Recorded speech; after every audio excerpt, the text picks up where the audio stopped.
नमस्कार दोस्तों, आप सभी का स्वागत है हमारे YouTube चैनल पे। तो आज हम लोग यहाँ पे जिस मुद्दे पे बात कर रहे हैं वो है इंडिया, जो यूरोप का लार्जेस्ट सप्लायर बन चुका है रिफाइंड ऑयल्स के अंदर।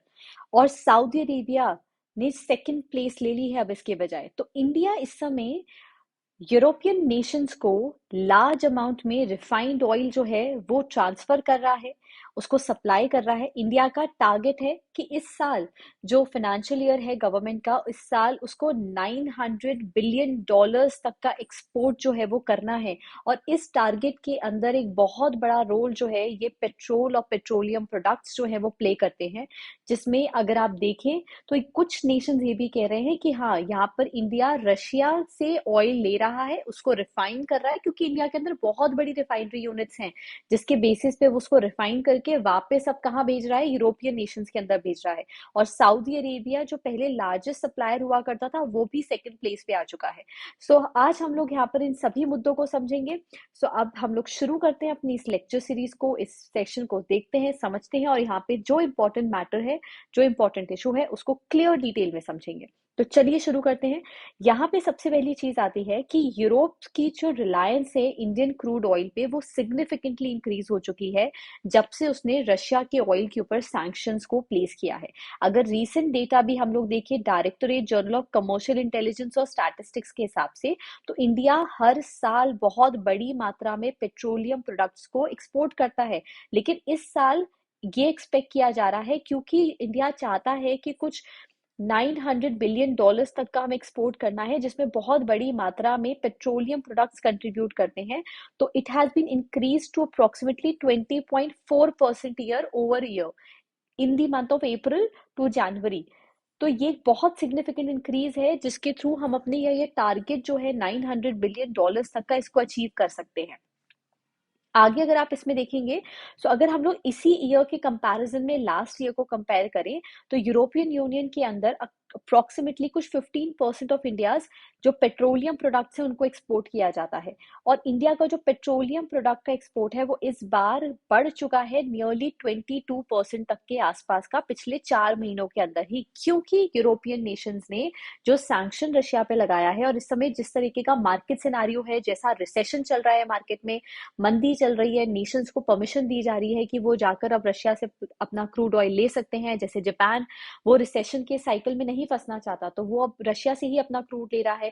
साइमल्टेनियसली पाकिस्तान को भी कुछ दिन पहले ही परमिशन मिली है कि वो सस्ते दामों पे क्रूड ऑयल रशिया से ले सकता है। तो आप समझिए, अगर रशिया से क्रूड ऑयल पाकिस्तान को अग्री कर दिया गया है, तो डेफिनेटली वो लास्ट ही नेशन होगा जहां पे उसको ऐसा अग्रीमेंट या ऐसा अप्रूवल दिया जा रहा है। तो इंडिया इस समय इस पूरे के पूरे प्रोसेस के अंदर यूरोप का एक लार्जेस्ट सप्लायर बन चुका है। 22% के आसपास हम अपने रिफाइंड ऑयल के प्रोडक्ट्स जो है वो सप्लाई कर रहे हैं, रिफाइंड फ्यूल्स को सप्लाई कर रहे हैं।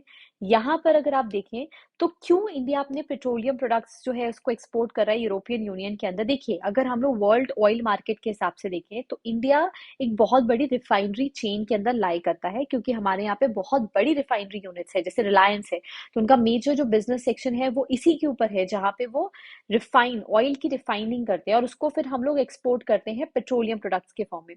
So from the standpoint of world's oil market, suppliers like India assist in preserving the demand supply balance and avert a sharp price fluctuation. जो दाम है आपके क्रूड ऑयल के, जो एकदम से फ्लक्चुएट करते हैं, वैरी करते हैं, उससे अवर्ट होने के लिए, उससे बचने के लिए ये डिमांड और सप्लाई को बैलेंस करके चलता है। तो कंट्रीज लाइक इंडिया जो मेजर ऑयल रिफाइनर्स हैं, ये जो गैप क्रिएट हो चुका है, रशियन ऑयल पे सप्लाई पे जो बैन लग चुका है और यूरोपियन नेशंस उसे खरीद नहीं रहे, वो बैलेंस को इंडिया बेसिकली मैनेज कर रहा है, जहां पे वो यूरोपियन कंट्रीज के अंदर रिफाइंड प्रोडक्ट्स को भेज रहा है। अब यूरोपियन यूनियन नहीं चाहता कि वो रशिया से खरीदे, लेकिन उसको इंडिया से वो प्रोडक्ट्स खरीदने में कोई भी दिक्कत नहीं है, भले ही वो रशिया से आता है इंडिया में और उसको रिफाइन करके वापस यूरोपियन यूनियन के अंदर भेजा जा रहा है।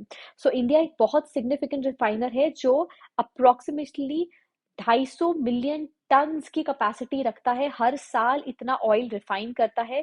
डिस्पाइट हम एक बिगेस्ट कंज्यूमर हैं क्रूड ऑयल के, इंडिया एक नेट एक्सपोर्टर भी है पेट्रोलियम प्रोडक्ट्स का, उसकी रिफाइनिंग कैपेसिटी के वजह से। हमारे यहाँ पे डोमेस्टिक डिमांड बहुत ज्यादा है, लेकिन उसके बावजूद भी हमारा जो नेट एक्सपोर्ट है वो भी काफी बड़ी मात्रा में होता है।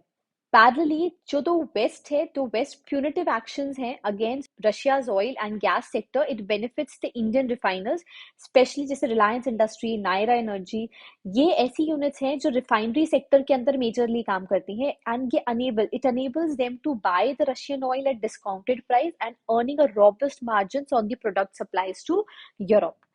As a result, even though European Union avoids purchasing oil and petroleum product directly from Moscow, ये बात तो हम देख ही रहे हैं कि यूक्रेन वॉर के बाद से ही रशिया के ऊपर सैंक्शंस लगे, उससे पेट्रोलियम क्रूड्स को नहीं खरीदा जा रहा है, वो डायरेक्टली मॉस्को से परचेज नहीं कर रहे हैं. लेकिन यूरोपियन कंपनीज को इससे दिक्कत नहीं है कि अगर इंडिया इसमें एक सिग्निफिकेंट रोल प्ले कर रहा है, वो एक सप्लाई चेन का पार्ट बन चुका है, उसके रूट के थ्रू रिफाइंड प्रोडक्ट्स और क्रूड ऑयल जो है वो पूरे विश्व में, पूरे वर्ल्ड में सर्कुलेट हो रहे हैं, तो उससे किसी भी तरीके की कोई प्रॉब्लम नहीं है. लेकिन डायरेक्टली रशिया से परचेज नहीं करा जाएगा. सो यहाँ पर अगर एक ऑर्गेनाइजेशन केपलर के हिसाब से देखें, उसके डाटा के हिसाब से देखें, तो इंडिया लार्जेस्ट सप्लायर बन चुका है रिफाइंड फ्यूल्स का यूरोप में, जिसने सऊदी अरेबिया को भी सरपास कर दिया है. This comes as a result of Europe's reduce access to Russian oil and their growing dependence on Indian oil products, crude oil products.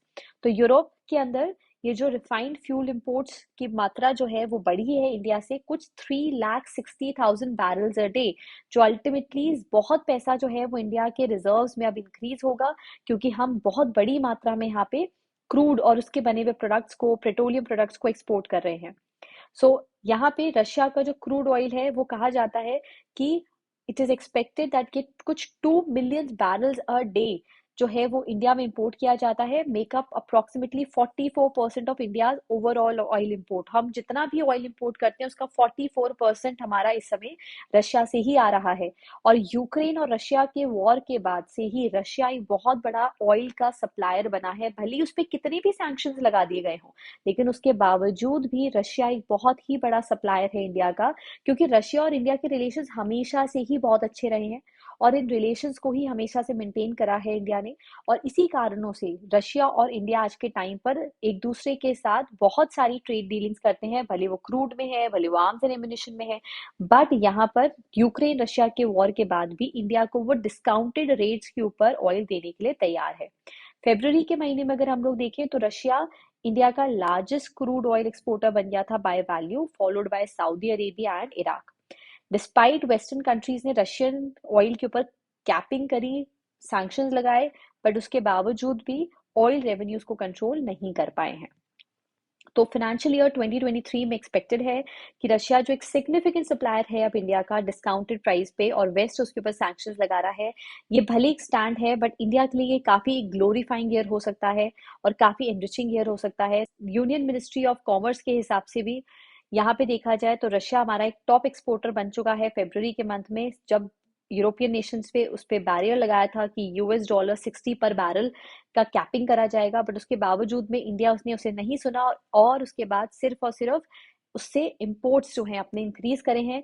India का क्रूड ऑयल वर्थ जो है वो $3.35 बिलियन है फ्रॉम रशिया, जिसमें से सऊदी अरेबिया से हमारे पास जो ऑयल आता है वो कुछ 2.30 बिलियन का है, और इराक से आता है कुछ 2.03 बिलियन के आसपास का. वेस्टर्न कंट्रीज ने कैपिंग करी, रिस्ट्रिक्शंस लगाई, बहुत कोशिश करी कि किसी भी तरीके से रशिया और इंडिया के रिलेशंस जो है वो खराब हो, ऑयल का फ्लो इनके बीच में, ऑयल का इंपोर्ट इंडिया ना करे. बट ये सभी जितनी भी उनकी कोशिशें हैं वो सभी नाकामयाब हुई हैं, और इंडिया इस समय अपने फुल फ्लेज रूप में एक बहुत बड़ा लार्जेस्ट सप्लायर बन चुका है यूरोपियन नेशंस के अंदर. तो यहाँ पर आपने इन सभी चीजों को समझा तो हमने ये देखा कि सिग्निफिकेंटली इंडिया ने कितनी बड़ी ग्रोथ लेने की, लीप लेने की कोशिश करी है, कोशिश कर रहा है वो कि अपनी जो टारगेट है उसका इस फाइनेंशियल ईयर का एक्सपोर्ट को लेकर वो उसको मीट आउट कर सके. सो ये हम लोगों ने इस पूरी सीरीज में समझा. आप कमेंट सेक्शन में जरूर बताइए कि आपको क्या लगता है कि ये जो स्टेप्स अभी इंडियन गवर्नमेंट के थ्रू लिए जा रहे हैं ये इंडिया के लिए कितने ज्यादा बेनिफिशियल होंगे अपकमिंग ईयर्स के अंदर. सो ये हम लोगों ने इसको क्लियरली समझा है. और साथ ही साथ अगर आपको हमारा ये सेशन अच्छा लगा हो तो हमारे चैनल को जरूर सब्सक्राइब करिए, और हमें कमेंट सेक्शन में जरूर बताइए कि आप और ऐसी कौन सी टॉपिक है जिस पे चाहते हैं हम लोग वीडियोस बनाएं. Till then keep studying everyone. Thank you so much. नए किसी वीडियो में मिलेंगे किसी नए इशू के साथ. तब तक के लिए थैंक यू.